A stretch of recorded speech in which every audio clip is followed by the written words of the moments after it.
अस्सलाम वालेकुम दोस्तों, मैं आसिम सुहेल आपकी खिदमत में हाज़िर हूँ। उम्मीद करता हूँ कि सब खैर खैरियत से होंगे। अल्लाह पाक आप सबको अपनी हिफ्ज़ व अमान में रखे। दोस्तों, आज की हमारी वीडियो हरीड़ पर है, जिसको हलीला भी कहते हैं और इंग्लिश में इसे टर्मिनेलिया भी कहा जाता है। इस वीडियो में इसके फ़वाइद और इसके इस्तेमाल पर बात करेंगे और इसको किस तरह इस्तेमाल में लाया जाता है इस पर भी बात होगी। तो इससे पहले जल्दी से हमारे चैनल को सब्सक्राइब कर दें और साथ में दिए गए बेल आइकन के बटन को भी ज़रूर प्रेस कर दीजिएगा। दोस्तों, हरीड़ एक ऐसा फल है जो कि माँ की तरह परवरिश करता है और बहुत ज़्यादा अफादियत का हामिल है। हरीड़ की 3 अक़साम पाई जाती हैं। पहली किस्म को हलीला स्याह कहते हैं और ये एक ऐसा फल है कि ये गुठली पैदा होने से पहले तोड़ लिया जाता है, और जो गुठली पैदा होने के बाद वाला फल है उसे हलीला जर्द या फिर बड़ी हरीड़ कहते हैं। और जो तीसरी किस्म है उसे हलीला काबली कहते हैं। ये जब मुकम्मल फल पक जाता है और बड़ा हो जाता है तो इसे काबली हलीला कहते हैं। दोस्तों, इसका मिजाज सर्द खुश्क होता है और इसके अंदर बेपनाह तिब्बी फ़वाइद मौजूद होते हैं। ये दिमाग का बेहतरीन टॉनिक है। इससे क़ुव्वत हाफ़िज़ा बेहतर होती है। इसके अलावा मैदा के लिए ये कमाल की चीज़ है, कब्ज़ को ख़त्म करता है।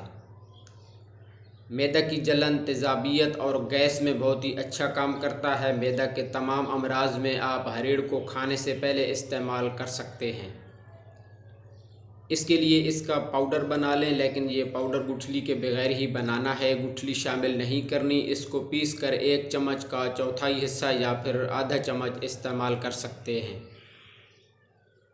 और इसे पानी के साथ इस्तेमाल करना है। अगर आप इसे लगातार कुछ अरसा के लिए इस्तेमाल करते हैं तो कबल अज़ वक्त होने वाले सफ़ेद बाल आहिस्ता आहिस्ता कुदरती तौर पर स्याह होना शुरू हो जाते हैं। बालों को स्याह करने के लिए आप 1 अदद हरीड़ का मुरब्बा सुबह निहार मुँह इस्तेमाल कर सकते हैं, और अगर इसके साथ आंवला का मुरब्बा शामिल कर लेंगे तो और ज़्यादा फ़ायदा आपको देखने को मिलेगा। अगर आपको मैदा की गैस और तेज़ाबियत की वजह से चक्कर आते हैं तो वो भी इसके इस्तेमाल से ठीक होते जाएंगे।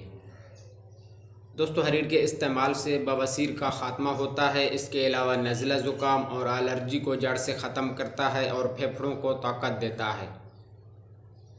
तो दोस्तों, इसको इस्तेमाल कैसे करना है, तो आप इसे मुरब्बा की शक्ल में इस्तेमाल कर सकते हैं। सुबह निहार मुँह 1 अदद पानी के साथ धो कर ले सकते हैं और 1 अदद रात सोने से कबल भी ले सकते हैं। लेकिन शुगर के मरीज़ मुरब्बा इस्तेमाल मत करें, क्योंकि इसमें चीनी शामिल होती है। शुगर के मरीज़ इसका पाउडर इस्तेमाल कर सकते हैं, और वो लोग जो शुगर के मरीज़ नहीं हैं वो हरीड़ के पाउडर को बराबर मिश्री मिलाकर इस पाउडर को सुबह शाम आधा चम्मच इस्तेमाल कर सकते हैं। तो दोस्तों, ये थी आज की वीडियो। उम्मीद है कि आपको पसंद आई होगी। अगर वीडियो पसंद आई हो तो इसे लाइक और शेयर ज़रूर कर दीजिएगा। दुआ में याद रखिएगा। जज़ाकल्लाहु खैरा।